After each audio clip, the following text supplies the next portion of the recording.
The UPMC sports medicine experts in Central PA are here to help keep you in the game and improve your quality of life, no matter your age or activity level. Visit upmc.com/Central PA SportsMed to learn more.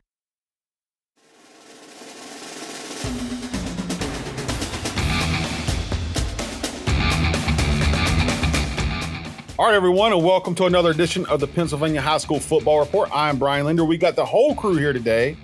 Eric Epler, let them hear your voice real quick. How you guys doing? Good to see you. Let them hear your voice. Hola. And Evan Wheaton, who's been busy. Evan, let them hear your voice. Hello, hello.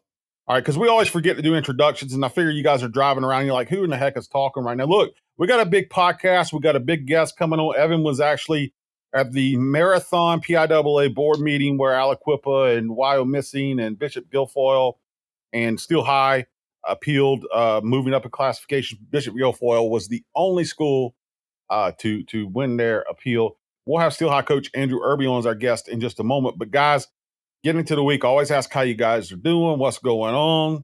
How are we feeling, guys? I'm feeling tired. Evan, you had a lot going on, Evan. For people that don't know, even before the PIAA board meeting, Evan's had a bunch of stuff going on, and heck, recently he even went to a workout with Rico Scott. Yeah, that was fun. Dropped 225, 25 times. Just Rico boom, Scott, boom. Wide receiver who's committed to Alabama, is training with Lance Dean, CDE's coach, who also trains Micah Parsons. What did you see out there?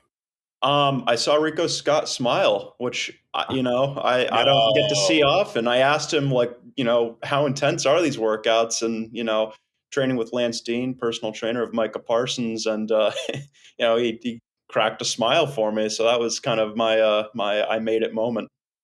Yeah, for people who don't know, the funny thing about Rico is not exactly the prima donna wide receiver. No. In fact, for the last 2 years, he's kind of like Rico, what did you think about last year? He's like, I sucked. I could be better. And I actually wrote about that going into this year. Had a heck of a year, and obviously be going to Alabama is a big thing. But a heck of a story you put together and it's a heck of a connection, I think, for him getting ready to go to Alabama and play. So, guys, check that out on PennLive.com.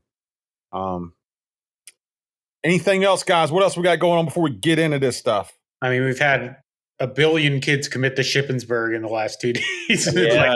Who's all's going to be a Raider? Let's see. It's Alex Save, Hayden Pines. We got a couple Cumberland Valley players, and we got Ty Kephart. I'm sure I'm missing some. Bam Appleby as well. Bam Appleby's transferring there from Wheeling. So Bam Appleby referenced a little later in the show. Yeah. It's I was saying the Shippens are going to have like 200 roster spots because it seems like everyone's transferring there. I think also saw Dallas Davenport commit to Cutsdale. So I think we're seeing a lot of those kids that we kind of mentioned, at the last signing day, where it was kind of the kids getting ignored a little bit, not ignored, but put on the back burner for programs who were looking at the transfer portal. Now that the portal's kind of calmed down, those are the kids that are starting to find their next homes, which is really cool moment because this is like kids like Rico Scott, they know they're going to end up playing college football, right? But guys like Alex Save are deciding if they're going to play college baseball or college football. It's just this is a culmination for a lot of these kids, so it's a cool little moment for all. Shippensburg gets two of the better linebackers from the mid-pen. Yeah, Shippensburg gets an all-state linebacker. That's pretty big. Ty Kephart from Bishop McDevitt, Alex Save from Cumberland Valley. I know you really like Save, Epler. I do really like Save, and I actually thought Save's future was going to be in baseball, but I mean he's proven to be one of the maybe the most consistent tackler, inside guy that we've seen all year. I mean, there have been some good ones, but Save's always around the football. I mean, I was at a game where I think he had 21 tackles. He was just everywhere, and he played lights out in that district. I guess it would have been a semifinal against Manhout Township down there in Neffsville, where he was everywhere too. So congratulations to him. Yeah, I mean he's a great talent, great kid, great overall athlete. And like I said, I was just surprised. I thought maybe I was pretty certain I think baseball was going to be his future, but Who knows? Maybe Matty Jones at Ship will let him play both. Who knows? He told me that he had an offer from Elizabethtown, so he's deciding between playing baseball at Elizabethtown or playing football at Shippensburg. And guess maybe when you have your teammate Caden Pines join you there as well, it makes it a little easier. I mean, Alex Sauving, Ty Kephart as a linebacking core is not too bad. My favorite Alex Save moment was when I was standing in the back of the end zone expecting a state college touchdown, and he ended up making a heads up goal line fumble recovery to ice the game kind of down the stretch to keep their playoff hopes alive. So, he's been a valuable one for them for sure. Yeah. I lost my place there, guys. I went brain dead, guys. What's going on? Macklin Ayers is who I wanted to bring up. Yeah.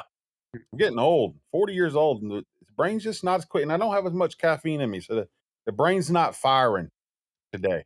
We're not firing out of our stance here today. But anyway, Epler did a story of Macklin Ayers too. That's a name that a lot of people might remember from Upper Dauphin, smaller TVL school, but had a really good high school career. Went to Dartmouth and had a couple really good years. Epler, he's going to UMass, right? Yeah, he's got his first year was 2020, obviously a COVID year. Ivy League canceled everything. So 3 seasons at Dartmouth. The last 2, he's been the leading tackler for the Big Green. Tremendous sort of inside guy, but it was strange because you normally see those outside backers being in that hybrid role with these sort of like strong safety, OLB type guys. Well, Mac played inside, outside, and he sort of played in that hybrid role too for Dartmouth. Really great. Would have been his fourth year at Dartmouth, but third year on the field. And they shared the Ivy League championship. So basically, in the Ivy League, and I did not know this until Mac told me, you can't be a grad student and play. So he put himself on a path to graduate early, and I thought it was so cool because he basically couldn't say enough great things about the Dartmouth guys, the coaches, and the entire staff saying, listen, okay, this is the path you've set. You're going to graduate. They do, what is it, trimesters, Dan, or quarters or whatever. Yeah. So he's going to graduate in March, early March. He's going to come home for a few weeks, and then he's going to head to UMass. Their spring ball is a little bit later, where he's going to go and just start learning. Obviously, he's not going to be involved in spring drills and all that stuff, but he's going to get going there probably in early April, and play a grad season at UMass, hopefully with the chance to connect some eyeballs on him and possibly get him to a combine and get him to the next level. He's been tremendous, and we thought obviously he played quarterback at Upper Dauphin, was an unbelievable rushing first quarterback. I believe he had close to like 1,800 or 1,900 yards rushing his senior year when he took him to the state, would have been state quarters, until they ran up against the bad boys, Southern Columbia, up there in up there in Selinsgrove. So, but yeah, he turned. He's one of the hardest working kids. He does come back. I believe he works at that. He works out when he comes home. That place in Union Deposit. Brian, I always forget the name of the place. Not Powertrain. That might be, maybe. And he's just an unbelievable kid, smart as a whip. Obviously, you don't go to Dartmouth. And I think he's a 3.8 or 3.9 student. So he's going to work his tail off no matter what he's doing, and that kid's going to be successful. But hopefully, he gets the shot at UMass, and he couldn't say enough good things about Don Brown too. And everybody talks so highly about the veteran coach there, who's been in the game 40 years. Was at Arizona coaching defense, Michigan coach defense. So tremendous opportunity for him. He's elated, and he's he's ready to go already. Well, we'll have a lot on those guys. I mean, February 8th signing period is, I think it's February the 8th, right? Usually the first Wednesday in February. But right? maybe coming even sooner, but I believe it'll be coming up. So we'll have a lot more on those guys.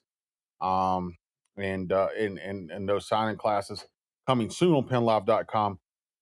Looking beyond this year, while we have Evan Wheaton on here, a guy he covered a lot, we talked about a lot, is Matt Zoller's quarterback spring forward. He is, guys, we mentioned this before. Stone Saunders is our guy here in Central PA for Bishop McDevitt. who's a Kentucky commit and had really, really great career. This guy's leapfrogged him right now in a lot of the rankings, and man, the offers are rolling in. Evan, you saw him play. First of all, what are some of these offers we saw come in for Georgia? Who else? Florida? Who else? Yeah, they're starting to come in. I mean, Penn State, of course, Pitt for Dan there, where Matt Zoller's brother Zach took a preferred walk on. I mean, I can't even begin to list them all as they're coming in because I'm going to leave some out. Temple, Syracuse. His first one was Old Dominion, and you know, when I watched him play as a sophomore, he was impressive, but this junior year is really where he made an incredible jump and jumped off the page. I'll tell you what, Springford got a new giant inflatable ram head that actually billows smoke from its nostrils. So I think that that they all run out from, and I think that set the tone for Springford this season and kind of the rise of Matt Zollers with recruitment. Dan, are you? For people who can't hear, we have video here, and Dan just demolished something in his apartment. Whatever. My phone was plugged into a charger, just fell off. I think Dan just attacked himself. Yeah. Whatever that was, that is like the audio representation of what Matt Zollers has done to opposing teams this season. My phone didn't break, so that's good. You like him. He's got the size. He can run. He can throw. Hottest quarterback prospect in Pennsylvania. And hopefully we'll have more about that on PennLive. But we shall see. We shall see. Lex Cyrus is another kid, guys, blowing up. Got South Carolina, got Notre Dame, got Indiana, got Miami last night. You know, this is over the course of a week. We've mentioned him a lot too. Real quick, people that don't know Lex Cyrus, what are we seeing Lex Cyrus? Somebody go. Boom. Fast. He's fast. Yeah, it almost feels like they're finally like realizing he's fast. Yeah. Like you know what I mean? Like Miami just came on board too, I believe. So I mean, this kid's got like 25 offers. Like you don't see those kind of that kind of numbers, with a guy who's just sort of emerging. Like all of a sudden it's just a flood. Like they realize he runs a 10 sprint, whatever he ran to win the PIAA title last year. Like I don't know what sort of has been the holdup, but I guess maybe it's getting the 24 guys out of the way, and then all of a sudden just going at it. But yeah, I mean he is certainly blown up.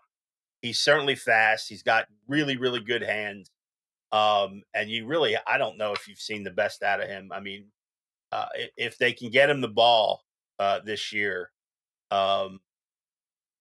I don't know. Sky's the limit as far as yards and touchdowns for him. I mean, he's that good. I mean, and he's only getting better running routes, and he's only getting, putting himself in better situations. I mean, yeah, I think the offers say it all. We all like him. We all like his upside. Guys, let's get into our guest this week. We had a pretty good interview with him. Let's hop in with Steel High coach Andrew Erby and get talk about this the big statewide story here with the district with the classifications. The UPMC sports medicine experts in Central PA are here to help keep you in the game and improve your quality of life, no matter your age or activity level. Visit upmc.com/Central PA SportsMed to learn more. All right, guys, so getting right into it with our guest this week, Steel High coach Andrew Erby. Obviously, big news of the week, the PIAA reviews appeals for Aliquippa, Bishop Guilfoyle, Wyomissing, Steel High. I think I'm missing another team, guys. Who am I missing, guys? Am I missing anybody? Is that the teams? That's it. Those are for football. So they review appeals. Those schools obviously trying not to move up. Steel High was in Class A. Coach Erby, your team is going to play in 2A football, it looks like now, after twice having an appeal denied. You guys had some issues that you raised, and we wanted to get you on here to talk about issues you raised and kind of how you feel about the way the PIAA ruled on everything. So, and we have Evan Wheaton, who was there and covered, I think, all 8 hours or whatever it was of the marathon hearing. But Coach Erby, I guess first of all, you guys were playing 2A.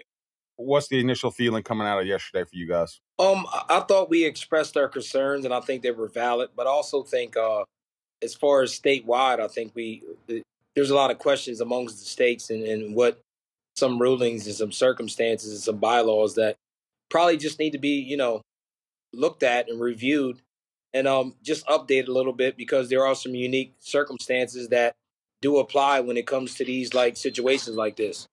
So I think it's important. I think we really got our point across, and I think a lot of the schools brought some attention, and things will be enlightened to moving in a direction that will help everyone. So people know you guys weren't arguing. There's a competitive balance formula.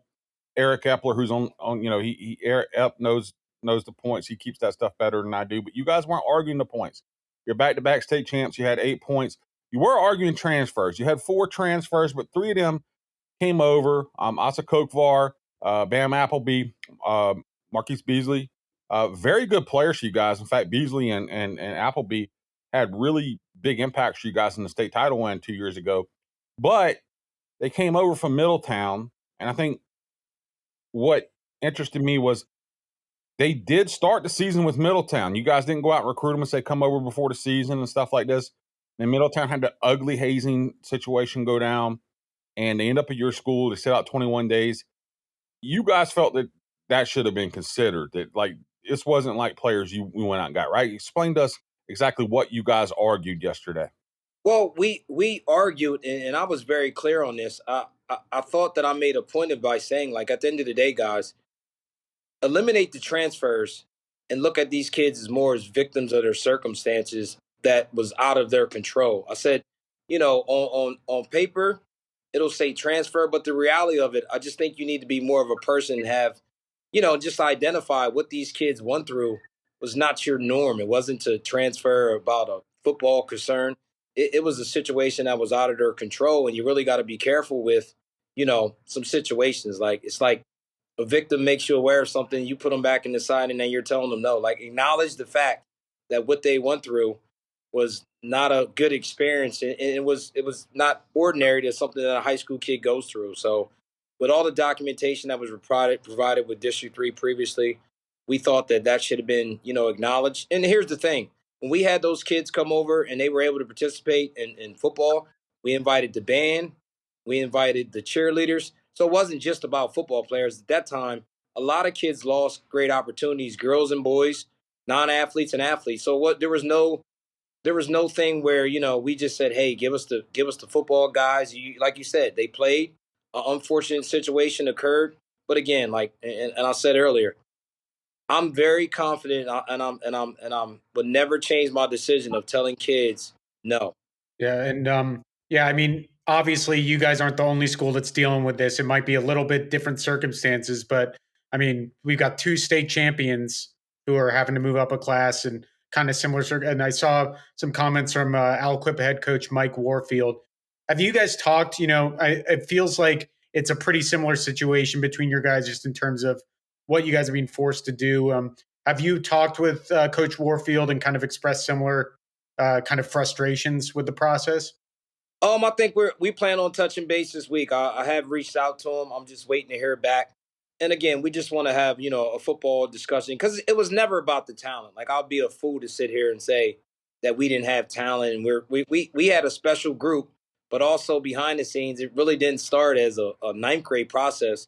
These are a lot of kids that we were able to keep together and fortunate enough to have since 5 years old. So it was a unique situation that we put a really good product out there. I mean, there was questions about the scores of teams, and like to be honest, I mean, how many Class A teams are you going to have? Division I guys, Division II guys. It was a rare group of kids that grew up together.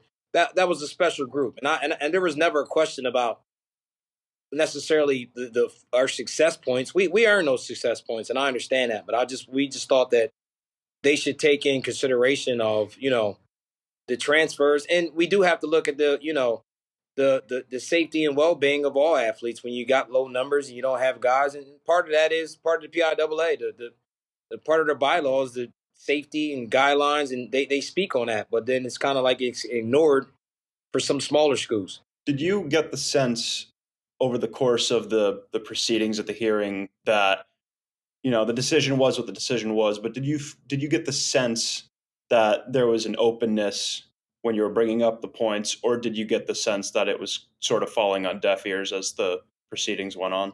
I felt like it was falling on deaf ears. My point to get across was, if this were to ever happen to another school moving forward, just the reality of it is, take a look at the situation and the scenarios and treat them like human beings and do what's right for the kids. Um, I could have I could have easily, had a decision say, hey guys, let's have a meeting. Just know if we take these transfers in and we actually get the points in their 3 transfers, there's a possibility we're going to move up. So do we take them or we don't take them? No, we're there for kids, but we're also there to have an understanding of each situation is different. And just, I just would like them just to identify that this situation was very unique and doesn't occur often. But we did what's best for the kids, and I was just hoping that they would do what's best for the kids from these circumstances. Coach, I want to double back to you mentioned safety, and I know this point has been argued by multiple teams, and not just over the past couple of years. I mean, I've been through these hearings for since the ancient times that how old I am, but these hearings, safety usually pops up here. Now, your entire division schedule obviously is against 2A, 3A, 4A teams. You've always sort of played up quote unquote in that capacity. And you'll play 3, 4A schools in the division this year with Boiling Springs, West Perry, Big Spring, I believe. Can you just elaborate? And I know it's probably tied to you mentioned the expected low return coming back with a big senior class, such a successful senior class. So can you just elaborate on that sort of being part of the argument? Yes. And the biggest thing is this. Being a small school, we were very, very fortunate enough to have um linemen. And if you really think about it, and you really look into the depth and details, the really true only lineman that we have as a collegiate level lineman is my son Andrew Erby Jr. The rest of the kids are playing out of position for the most part. So I think we were playing Boiling Springs, I had mentioned. So Boiling Springs, we're going back and forth. The score got a little out of control. And I had to go in the middle of the field and say, look, coach, I only have 5 linemen. I'm going to have to put skill guys in. So we have to talk to the officials in order to let these guys, come in the game, because they're really not linemen, because we don't have that many linemen. That's a reason for not playing JV. So the experience and the numbers for linemen in Class A, we've been fortunate enough. The last 3 state championships, we finished the season with the 5 linemen who started and 5 linemen who finished. So getting through that without any injuries or bumps and bruises, is kind of amazing. That's the reason why we don't hit in practice. That's the reason why we can't do a lot of the physical stuff, because one injury can, turn us into a kid who's played for 3 or 4 years, been a 4-year starter, and a kid who has no experience. So I have kids on my team, until they're evaluated, until they're filmed, they don't go through physical contact until I feel comfortable enough to say that they can physically handle themselves. And a lot of the kids, what I mean by handle themselves is keep their head and eyes up, make contact with neck and safety. So that's all evaluating practice before I physically can say you can move forward. And that's the same thing we do for weightlifting. We don't have kids go in the weight room that don't have the experience and put 225 on them. We teach them raw. We teach them to do push-ups. So we gradually take those kids and filter them. And there's fundamental steps to keep those kids safe. So I mean, you have some kids where you have some years where you're really, really good, where you can hide it and get away with it. But there's some years where you have some kids where, like this year coming up, kids don't have a lot of experience. They don't play. We don't have a JV program, so in years like this, we'll have to do a lot of teaching and a lot of learning. And then you're also getting kids to play out of position who don't really understand football. Mhm. I got to say on the safety point, having reported on this, and I don't necessarily, like, I've been rolling around you guys' case in my head a lot, and I don't know if I necessarily have the right answer. I mean, you guys were over on transfers, but I think there are extenuating circumstances on how those transfers got there. And like I said, under why I think the spirit of the rule, what the spirit of the rule was when it first came in, I don't think you guys recruited them before the season to come over. And I think that should matter. But as far as the safety thing goes, I will say I understand that there are some schools who may say, "Oh, well, we'll get beat up or whatever," but it's one of my frustrations with the PIAA. I understand why they like to keep things sort of black and white, and this is like it. But at the same time, I feel like there has to be wiggle room and ability to have a little bit of a backbone and a little bit of a ability to make a decision based off of individual facts and realize that every case, while you can look at certain numbers uh, and have those be baseline, every case is not going to have the same baseline set of facts. And so, like when you look at 1A, Steel High is graduating probably close to half the roster. I think you guys gonna have like 17 returners, right? Right, Irby? Yeah, 17 returners, but as of now on record, that will be 3 or 4 linemen, and that's going out and transitioning guys to play another position and teach a skill guy how to make the sacrifice for the team. And that's part of our motto is for the room. We have guys that are unselfish that play out of position. Eugene Green, our defensive end, is not a offensive lineman. Sean Bennett is not an offensive lineman. So those are kids where you need to transition and make the sacrifice for your team. But those are kids that takes a while, and a little bit of experience where we looked okay because I kind of molded those guys in those positions early. But now you kind of you don't have as much, with the youth programs and COVID, you lost a lot of kids, you lost a lot of numbers. So now you're playing catch up when it comes to teaching because a lot of kids didn't play football for that year. My point being, though, 13 graduates for a 6A school or 15 or whatever it is, not really that big of a number. But for a 1A school, that can be a significant amount, even if they have won 2 state titles in a row. And it really can result in a drastic overhaul of the roster. And to say publicly and to put into writing that safety isn't a concern coming off a season where a kid, Max Single, tragically died on the field, and we got another kid, Mason Martin from Carnes, is injured, is just not being able to, not, it's not good situational awareness by the PIAA. I mean, And I'm glad you said that because I was looking at that. That's exactly the word I was looking for. Situational awareness and just having an understanding of it. Like I understand a lot of things are black and white we have to go through, but just be personal about each situation and have an understanding of like and it just bothers me so much because maybe I know the back end story, but you're taking kids that were victims of their circumstances and of an incident, and you just it's like where's the feeling at to have an understanding of it? I watch kids cry.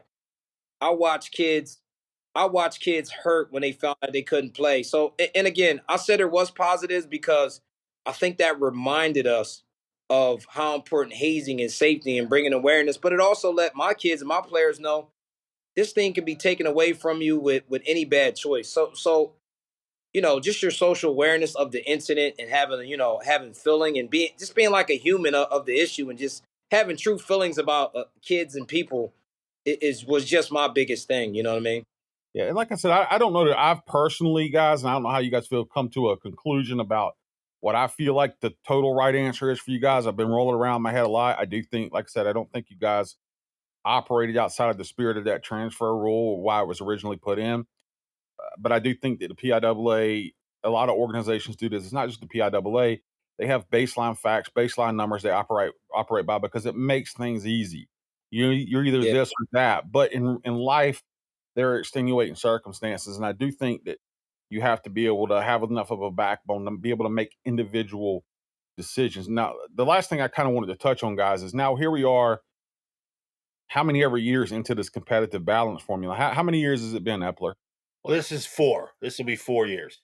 So we're now 4 years into it. I think probably with Aliquippa, who was already voluntarily playing up at 4A. They're going to kind of penalize for that. Yeah, and now they're going to get bumped up to 5A. First of all, if I am a PIAA school, I am never, ever, ever going to voluntarily play up ever again because because again, the PIAA did not allow itself the ability to make a decision outside of the baseline facts and numbers. They didn't make a common sense decision here because I think that probably is a little bit difficult sometimes because people can say, well, you did this for them and you didn't do that for them.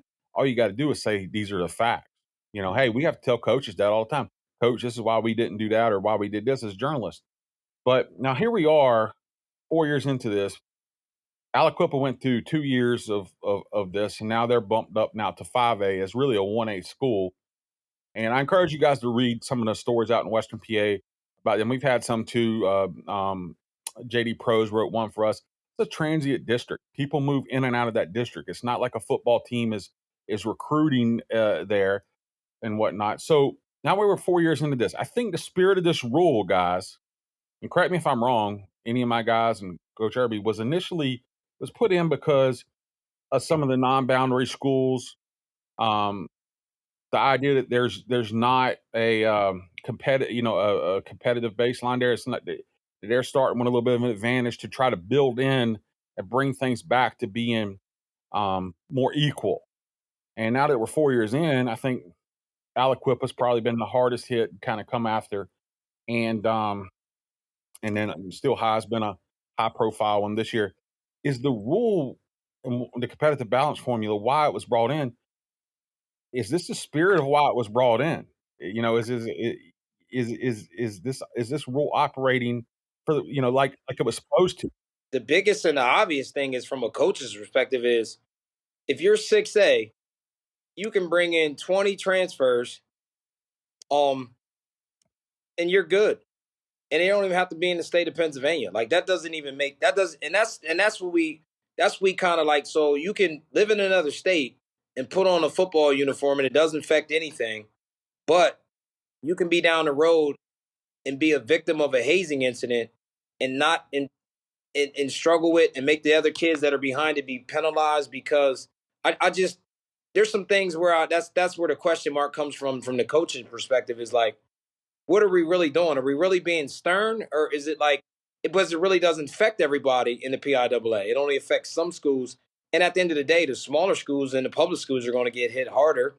You know what I mean? Because we don't have open enrollment to get kids. If you told me, and I can say this with great confidence, I am far from the best coach around, but I can tell you this: if you let me pick 5 or 10 kids a year, I'm gonna be hard to beat. If you keep sub calling out St. Joe's, you're going to have to pick about 20 because they're going to keep moving you guys up. You end up playing them.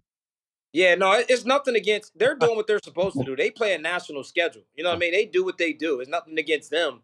But at the end of the day, it's like the rule just doesn't apply to everybody. It doesn't even really. I think our superintendent said it yesterday. He said, "Guys, we're paying taxes for people out of state." Coach Erby, I spoke with State Rep Dave Madsen earlier this morning, and he kind of talked about just what this could mean for future incidents like it. And I could read you the quote here. He said, some of the kids who weren't involved or even did the right thing didn't have a chance to play, obviously.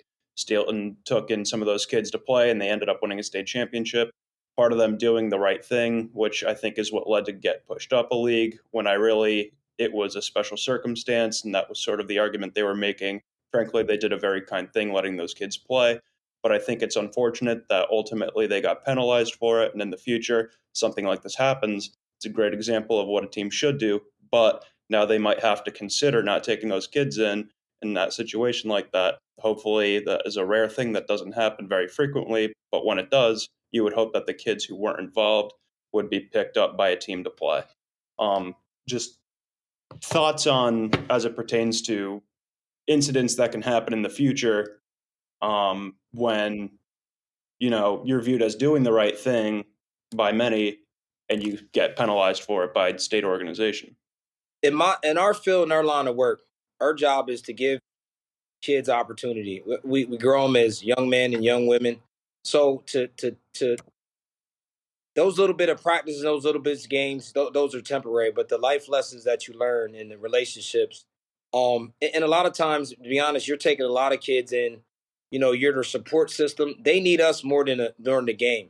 So I would never tell a kid that came in that they couldn't participate and be a part of something because in the long run, we want to do what's right by the kids. So if I had to take 3 more in this year that transfer in and go down as transfers and they need opportunity, they need the guidance, I'm not here to tell a kid no. I'm here to make sure to put the kid in the best situation possible, provide them with a positive environment, and I'll be a hypocrite if one minute I'll start saying no, you can't, because it is what it is. And I think Aliquippa is kind of the same way. We're a transvert pop where we got kids moving in and kids moving out.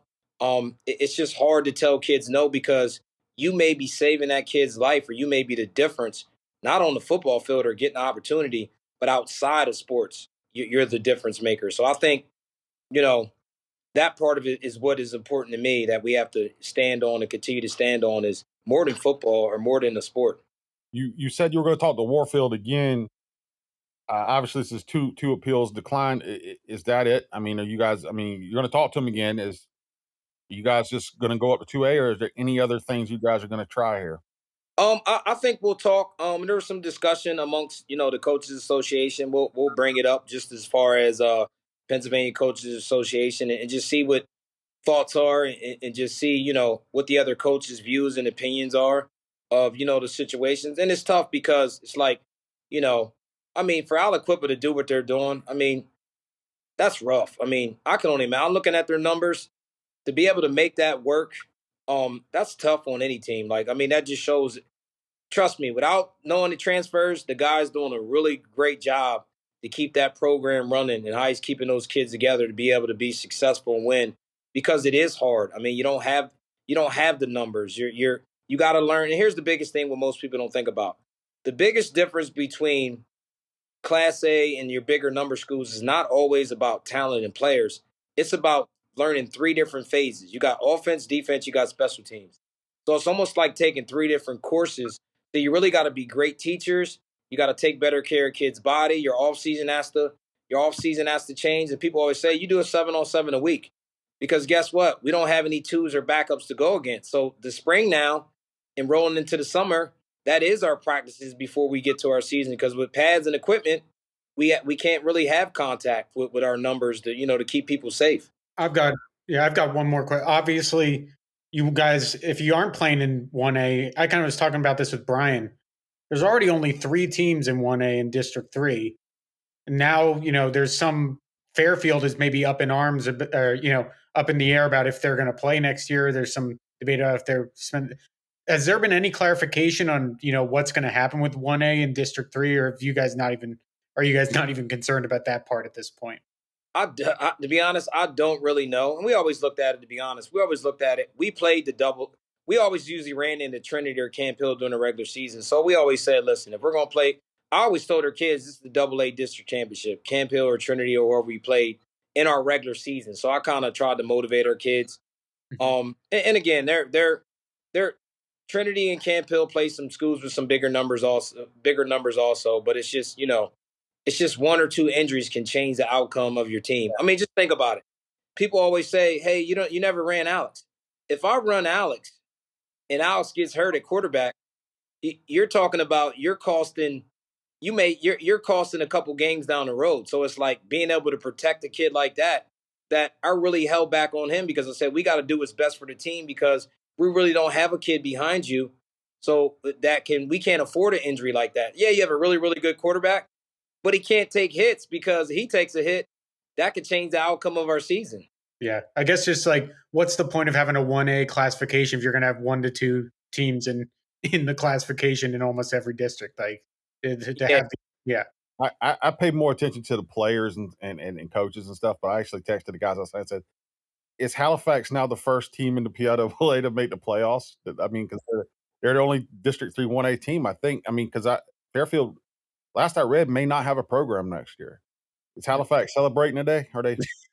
They like we You know made what? it. I'm over. Man. I'm gonna go over and they got Stilton ties. Their quarterback's mom I went to school with, so he's a good kid.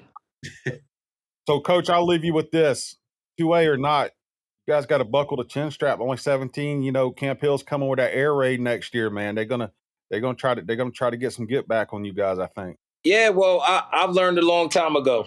Work internally, win it each month.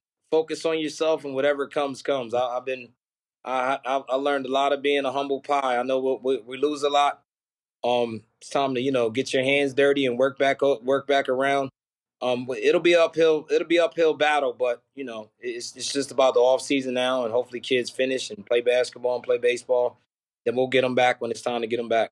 All right, Coach. If anything else comes out of this, let us know. We appreciate you stopping by. I do think you guys had some legitimate concerns. I think Aliquippa has some really legitimate concerns. I don't know why anybody would go out of their way to voluntarily do anything anymore if it's not considered, particularly in Aliquippa's part with the PIAA. Look, that being said, again, appreciate you stopping by, man. All right, guys, that was Coach Erby. What have we learned, guys? What have we learned from this podcast? What do we take from what he had to say? Evan, you sat in on 8 hours of the meeting, so we're going to let you. Yeah, Go ahead, shoot. What I learned is that Jersey Mike subs aren't half bad, because I had one of those, and during a closed fantastic. hearing, They're fantastic. They're probably expensive. the highlight of my day. They're expensive.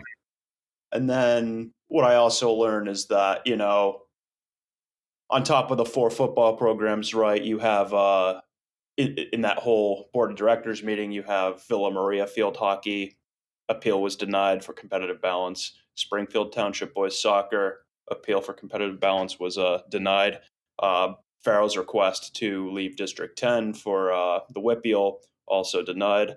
Really, Bishop Guilfoyle is the only program in school that kind of ended the day happy. I mean, it was just a room full of unhappy people for about 8 hours. I mean, even the PIAA, like sitting through all of it, like I'm sure they're not too happy either. Just a big room full of unhappy people and not really happy resolutions unless you're Bishop Guilfoyle. And it kind of goes back to the whole, they say case by case situations, but you get the sense that a lot of these guys, as we got in with Erby about just kind of these blanket scenarios, no operating within gray areas. It's just kind of like black and white, and blanket solutions is kind of what you take from it. So, after 24 hours of just politics, it's kind of where I think things are at. Yeah, my takeaway is that we might finally be hitting sort of a breaking point with this. I think a lot of people are getting mad once you start getting state representatives. Evan talked to one. There was another in Pittsburgh that I think was talking about the Aliquippa stuff as well. I do think we're reaching sort of a breaking point with this, because I think when you said like Steel Highs is one situation where it's moving from 1A to 2A. It's definitely a jump, but it's kind of it's something that probably was going to eventually happen after winning 3 state titles. At least was going to be in the realm of possibilities. But then you're looking at a school like Aliquippa, which I think is going to be, in terms of the statewide discussion, is going to be at the center of this, because like you said, Brian, in the interview, they voluntarily already moved up.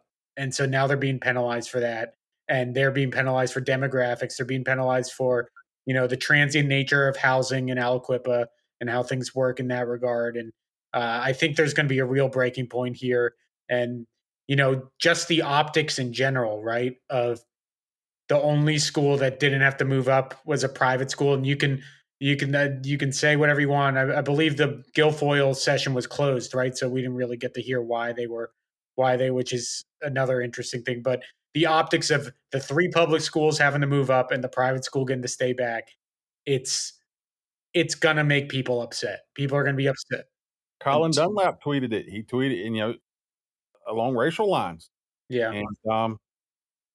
And there are going to be some people who think that, right or wrong, Yeah, that's why I think it's going to be a break, is because there's just, the optics are getting to be out of control at this point. Even if you think that the PIAA is operating, by the book, which I'm sure, like, to a certain degree they are, right? To a certain degree, it's not like they can just willy-nilly rule things. They definitely have to find, things in bylines and bylaws and whatnot that people violate and people don't violate.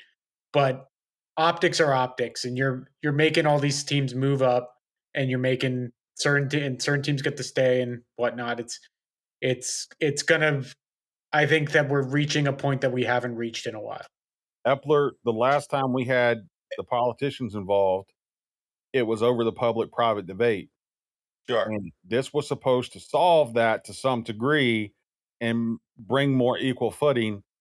And now we have politicians getting involved again. So I don't know that this is a perfect system. I don't know that it's working for everybody, maybe on the same level. Maybe it is, but it seems like it's probably not a perfect system. Look, no policy is perfect. That's what amendments are for. That's why they look at it. And the PIAA certainly not going to just go to bed after Evan spent 19 hours with him and say, hey, we're doing great things here. We're 100% correct. They're going to look into it too. To suggest the PIAA in this situation is racism, I like Colin Dunlap, but that's ridiculous. That's absolutely 100% ridiculous. That's a social media buzz card to put out on. That's ridiculous. But you can understand why there may be Yeah, some. but I think there's a difference Yeah. between there's a difference between racism and not accounting for certain Right, but that's also why yeah. you look into these things, you make changes, and the PIAA. I don't think there's any question, Dan. You're absolutely correct. I think changes will come about. Mhm. You see, the PIAA too, and I don't think what people understand too is they're made up of a board of directors, and the board of directors has representatives from districts all over the state. It's 30 plus members making decisions and going through these things. And I don't think there's not one guy on that board or one lady on that board that doesn't sympathize with Steel High's situation. It's a unique situation. And I think a lot of them sympathize with Aliquippa's situation, you know, but the way the rules put in is it's one size fits all. And I think that's what you're arguing against. And I think that's the correct way to argue this.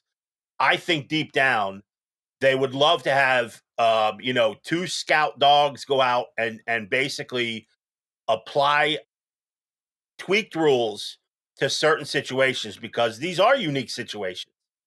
And right now, they don't have that in place. I think in the near future, I think that will be in place. So now, if we're talking about this 4 years down the road, that some small school in District 9 who's struggling to even keep the lights on their football program is going through something similar, then yes, I believe we have a real problem. Real problem. But I also think too that, if Steel High's incredibly talented senior class was coming back next year, would we be having this argument? No. Would we be talking about some of these things? I don't think that would be the case, So I agree with Brian too, also that, hey, listen, volunteering now, probably not the great thing to do. Volunteering to play up. It wasn't long ago when Aliquippa was dominating 2A. 2A. And now they volunteered to go 3, they got bumped to 4, and now you're looking at bump to 5. And also Coach Erby is correct too in one aspect too. This policy was put in place to deter some of the transfers, to deter some of that because they couldn't do it the other way as the legislation came about every couple of years. We have the argument. So it does not penalize 6A programs. 6A programs can't be affected by this. So I think that's an issue. That's an issue that needs to be cleaned up. So there's a lot of things here that need to be cleaned up. And I think they absolutely need some sort of watchdog put in place where individual cases can be looked on. So maybe a better front can be presented to the board of directors before just show up, make your case for 30 minutes. You got 30-minute window to do it. And we have to make a decision by the end of the day because everybody's tired. I think that's definitely has to change. The blanket rules, the blanket coverage, the baseline rules and facts, and just going by the baseline, they're in place to make it easy. But the Yes. individual cases are never just baseline facts and numbers. They're almost and you do, Brian. You've got 568 football programs. Yeah. You do have to. I mean, if you're a 9 or a 7-person administrative staff and a board of 33 members or whatever the number is, I can't remember off the top of my head. But trying to police them individually is impossible. So I think that's why you need that outside sort of entity that is paid by the PIAA to really dig into these situations, these difficult situations, like Aliquippa and like Steel High. Well, guys, I think we got a podcast. One thing I wanted to bring up, a good note, in a year where we've had a lot of tragic news around high school sports and stuff, and we mentioned some of that in our interview with Coach Erby. Luke Winterbottom, running back from Plymouth White Marsh, who played his junior year with cancer and ran for 1,000 yards, and came back this year and played with cancer. He just had a stem cell transplant. He actually got released from the hospital early. Is doing really well. Been messaging with his dad a lot. Doing really well. So that's a good one. We've had him on this podcast. You guys shouldn't, if you're not familiar with his struggle, the kid played with cancer all of his junior and senior years. I know Evan saw him play some in person. Yeah, and that's amazing story, right, Evan? Yeah, and that's great to hear. I had the pleasure of, like Brian said, I had the pleasure of meeting him in person, catching a game against him at Thacton when I was working with PA Prep Live. My former colleague from the Times Herald, Ed Morlock, he did a heck of a job with a feature story talking with Luke and kind of what he's been through. So to hear that is fantastic. Yeah, so look him up on Twitter, look him up on social media. Send him your love, send him your prayers. Kid's he's a scrapper. He got some colleges who I think have offered him opportunities to come and play after he gets through this, and he will get through this. So Luke, thinking about you, man. Guys, we got a podcast. First of all, people, go check us out on PennLive.com. Like we said, we're gonna have a lot of signing day stuff coming up. Epler, tell them how to find you on social media. At 3Jacker on X. Sostek, tell them how to find you. Dan Sostek on Twitter. I'm not calling it X. Evan Wheaton. Evan Wheaton, just my name on Twitter. I'm not calling it X either. And like to keep it simple, just my name, Evan Wheaton. At Sports by B Linder on X. And I'm only going to call it that just in case Elon Musk wants to send me a lot of money as a creator, even though I specifically point out on my Twitter account that I am a legacy verified. Brian, I think you just gave the wrong Twitter handle, by the way. At Sports by B Linder? Yeah, isn't it just Sports by Linder? Sports by B Linder, dude. No, B Linder. Damn. Wow. I never knew that. Come on, Dan. I'm unfollowing you. I might even block you for that. Zach, block him for an hour. Temporary ban. This is some Berenstain Bear. This is some Mandela effect. I swear. I may pay for you to have a blue check mark so everyone can now ridicule you. By the way, I wanted to add, Macklin Ayers had a chance to go to Eastern Michigan, and he said no. So I said, listen, I'm going to root for you, but not in week 1 when UMass takes on Eastern Michigan. So there you go. Mark it down. Guys, we got a podcast. Check us out, PennLive.com. Till next week.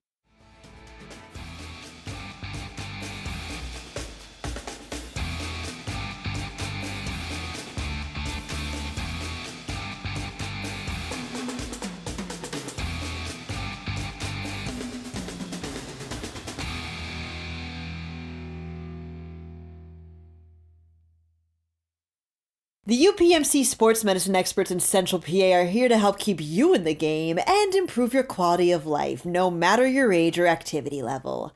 Visit upmc.com/Central PA SportsMed to learn more.